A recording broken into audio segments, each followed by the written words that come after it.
શું આપ પોલીસનું ગ્રાઉન્ડ કર્યા બાદ પણ હાઇટમાં ફેલ થઈ ગયા છો? ચિંતા કરતા નહીં, તમારા માટે એક સમાચાર લઈને આવીશું. જય હિન્દ. હું શાંતિ ભૂતિયા, એએન ઓફિસર, આર્મી બેઝ અને એકલવ્ય સ્પોર્ટ્સ એકેડમી પોરબંદર. ઘણા દીકરા દીકરીઓ હશે કે જે પોલીસ ગ્રાઉન્ડ પૂર્ણ કર્યા બાદ પણ પોલીસમાં પાસ છે, પણ હાઇટ માટે રહી ગયા છે. કોઈ 1 ઇંચ માટે રહી ગયા છે, કોઈ 2 ઇંચ માટે રહી ગયા છે. તો જરા પણ અફસોસ કરતા નહીં, કેમ કે ટૂંક સમયમાં જ એવા સમાચાર મળી રહ્યા છે કે ફોરેસ્ટની ભરતી આવવાની છે અને વનપાલની પણ આવશે. તો દીકરીઓનો જે હાઇટનો પ્રોબ્લેમ છે એમાં દૂર થઈ જશે, કેમ કે દીકરીઓને માત્ર ને માત્ર 1.50 સેન્ટીમીટર જ હાઇટ જોઈએ છે.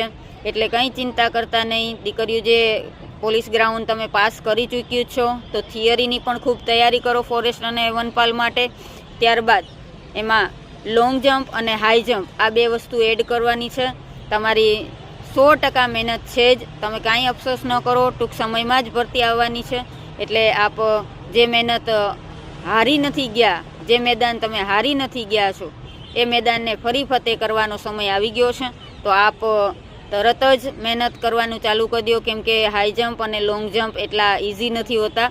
800 મીટર દોડ જે છે એ તમારે 4 મિનિટમાં પૂરી કરવાની હોય છે, અને 9 ફૂટ જે છે એ લાંબો કૂદકો છે, અને 4 ફૂટ જે છે એ હાઈ જમ્પ લેવાની છે. એટલે તમે ચોક્કસ એમાં પાસ થઈ જશો, હાઇટનો પ્રોબ્લેમ નહીં રહે.